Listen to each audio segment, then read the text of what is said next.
Welcome back to the Man United stream for your daily news and opinion about Manchester United. Yes, hope you're doing well out there. We're going to kick off today's show by thanking everybody that has subscribed to the channel over the last few weeks. It's been a crazy few weeks and the channel has grown tenfold with the support of all of you. To help our channel grow further, share this video and other videos that you might like with your friends and family. And don't forget to hit that like button and subscribe if you're new to the channel. Yesterday, Man United played a friendly match against French League side Lens at Old Trafford, and I was lucky to be at the game. And before the game kicked off, we got to see Rasmus Hojlund being introduced to the whole Old Trafford crowd, and what an amazing ovation he got.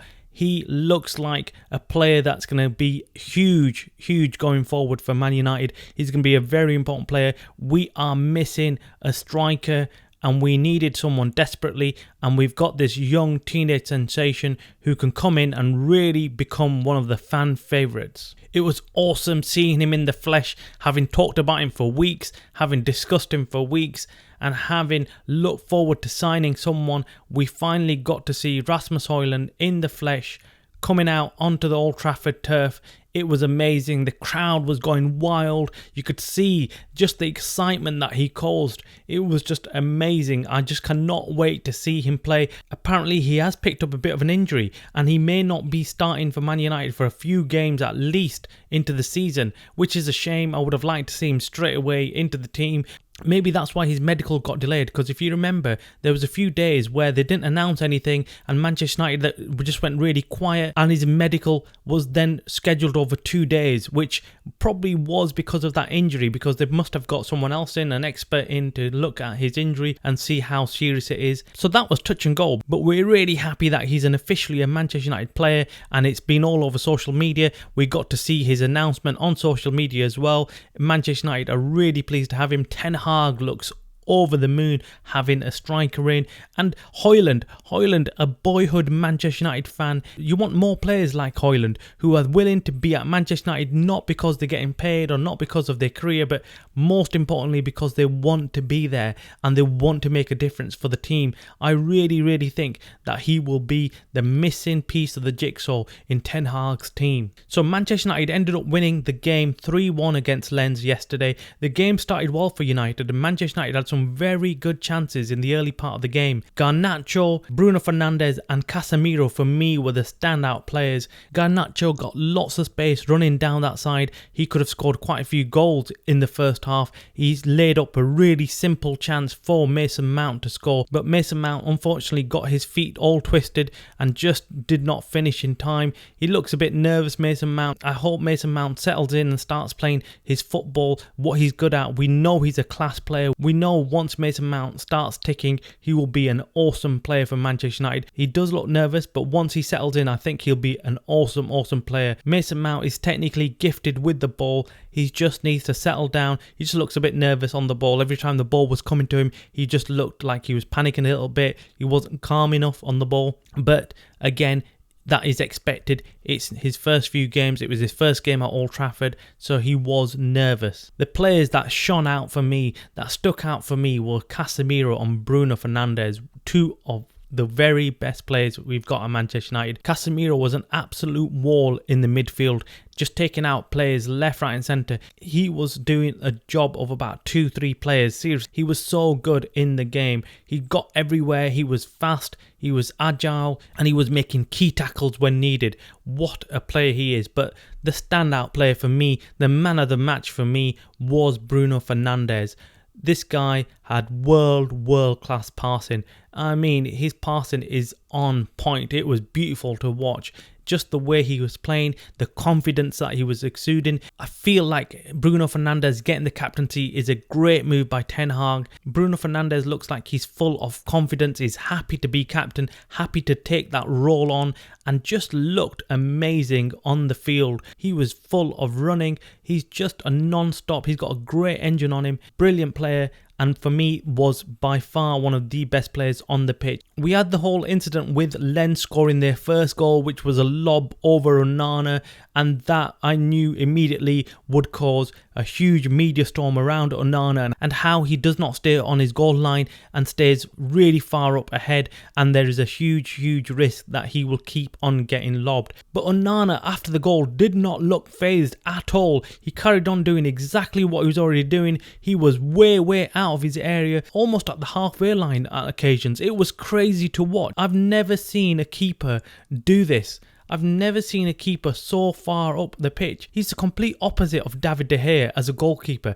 David De Gea I've watched many times and he would not go that far ahead on the pitch, whereas Onana plays like a central defensive midfield player on the pitch. He does not stay in his area. It's crazy to watch, and we've got to believe in his style of play. Ten Hag does, and Onana believes in himself. He did not care that that first goal went in. He was still confident. He was still staying way off his line. And that is something that we've got to live to accept. There are going to be goals that are going to go past him. He's not one of those goalkeepers who's going to be after a clean sheet. That's not his role anymore. That is not the role of a Manchester United goalkeeper anymore. What he's given Manchester United is the ability to play from the back. It's amazing to watch the way he was passing the ball. He was so good on the ball. It was amazing. I've never seen a goalkeeper pass it the way he does. And those of us who went to Old Trafford yesterday were lucky enough to see the entire first 11 team, and that does look like that it's going to be the first 11 team going into the game against Wolves in the first game of the season. I'd already heard that Ten Hag is going to play his first 11 in this game, and that's exactly what happened. The only players that I would put question marks on right now is Mason Mount and Antony. I just feel that Antony is not offering as much as he should be going forward, and same thing with Mason Mount. I think he needs time to adapt and play in the team, and it's going to take him time. I don't think we should play him straight away. But then again, Hojlund is injured. One of those two players is going to be playing for Manchester United and starting in that game against Wolves. It's going to be an interesting game to watch because we need to still work out what the team is like. So Manchester United were trailing 1-0 when they went in at half-time against Lens. But then they came out in the second half and blew Lens away. And Manchester United shifted up the gears, and that was key. You saw the first half Manchester United were playing like it is a friendly. They were really chilled out. The players were not running as hard as they could, but second half they just shifted gears and you could see what Manchester United are capable of. They just looked terrifying going forward. The way they broke was really fast. They counter-attacked. They just were all over Lens, and they could have scored a lot more goals than 3 goals. It was amazing to watch them going full throttle. But one thing you did see in the game against Lens was that they were missing that focal point, that striker. They do not have that focal point, and this is why Hojlund would be amazing in the team. Hojlund would come in and give them that striker that they're missing, and I think Hojlund would score loads and loads of goals. He will have lots of chances going forward. Hojlund was watching on at Old Trafford yesterday, and he would be excited to get onto that pitch because I think he knows that he can get plenty of goals if he starts playing in that team. For Hojlund, it would be amazing to play in that team. I think he's really excited to be playing because he knows he can get a serious amount of goals this season. Pre-season friendlies are not always accurate. Sometimes you can see the team playing really well and then start the season they can just start it terrible, or it's the other way around where they have a fantastic pre-season and they go into the first game of the season and lose. I think Manchester United are pacing themselves. They're not going all guns blazing in these pre-season friendlies. They do not want to get injured, the players. You can see that. You can see that they are relaxed. They're not playing at the top of their ability, but when they want to, they can turn it on and blow teams away like they did with Lens in the second half. I think Manchester United players have got a lot more to give. I think Manchester United as a team have got a lot more to give. I think once the season starts, we will see the full force of Ten Hag's team, and it is frightening. It is a crazy good team. I think Onana is going to come good. We've got Mason. We've got so much options. We've got Mason Mount there now. We've got Bruno. We've got Hojlund.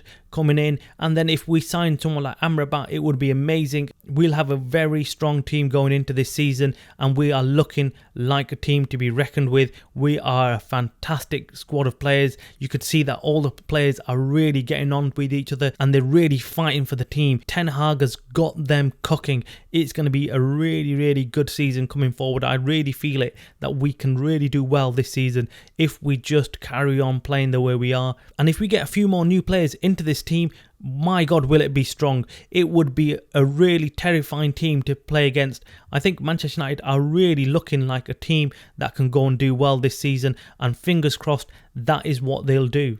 Of course, there's still lots of talking points on what Mason Greenwood's future looks like at Manchester United, whether he's going to be allowed to play again for Manchester United or whether he's going to be put out on loan. That I think we're going to get some kind of announcement on this coming week. There's also the sale of Manchester United by the Glazers. It's still not clear what is going on with that and whether there is a new buyer coming into Manchester United or whether the Glazers are going to continue as the owners going into the season and for the future.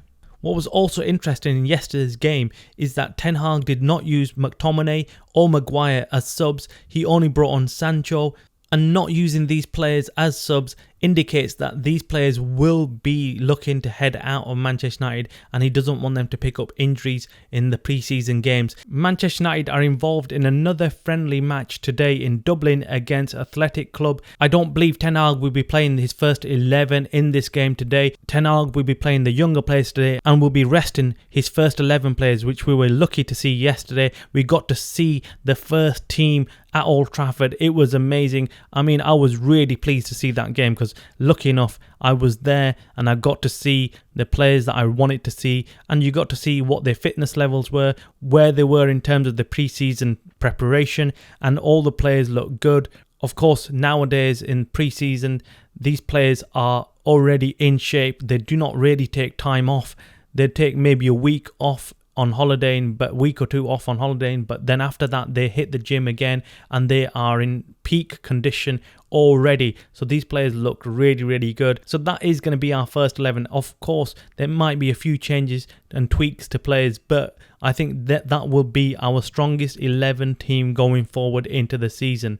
And that is reassuring to see. I like a manager knowing exactly who his first 11 is going to be, and I like sticking to a winning team personally. Let me know in the comments below what you thought. Did you catch the game yesterday? What did you think of the whole game? Did you think Manchester United played well? Do you think there's any weaknesses? What do you think about the whole Onana goal? Do you think that there is a problem with Onana, or do you think we just let him play as he is and he will just become better and better in the game? What about Mason Mount? What do you think of his performances? Is Mason Mount good enough to play in the team, or should we be taking him off and bringing someone else in? Or do you think Mason Mount is just nervous and that is natural in his first game at Old Trafford like I think it was? And what do you think about the rest of the team? Is there any player that you would like out and someone else replacing them? There's lots of talk of Dalot and lots of talk of Aaron Wan-Bissaka, and the fan base looks like it's torn between the two. I hear some people say that Wan-Bissaka is a better player defensively, and some people say that Dalot is a better player. I like the fact that Dalot offers you a lot more threat going forward, and I would like Ten Hag to stick with Dalot. But let me know your thoughts. Do you think Dalot is a better player, or do you think Wan-Bissaka should be coming in for him? And the question that everyone probably is asking right now, who drops out of this first 11 once Rasmus Hojlund is fit? I hope you enjoyed today's game. We'll see what Manchester United team is played today and get a glimpse of anyone else that might be fighting for the first team. Before I close the show today, I just want to remind you that we have got our memberships open now. So if you want to become a member of the Man United stream, please go ahead and become a member. You'll get extra perks on being a member, so go check it out and become a member and support our channel. Hit that like button on the video, share it with your friends and family, and subscribe to the channel so you don't miss a single beat on all the Manchester United news. You were watching the Man United stream, a channel by the fans for the fans. Goodbye.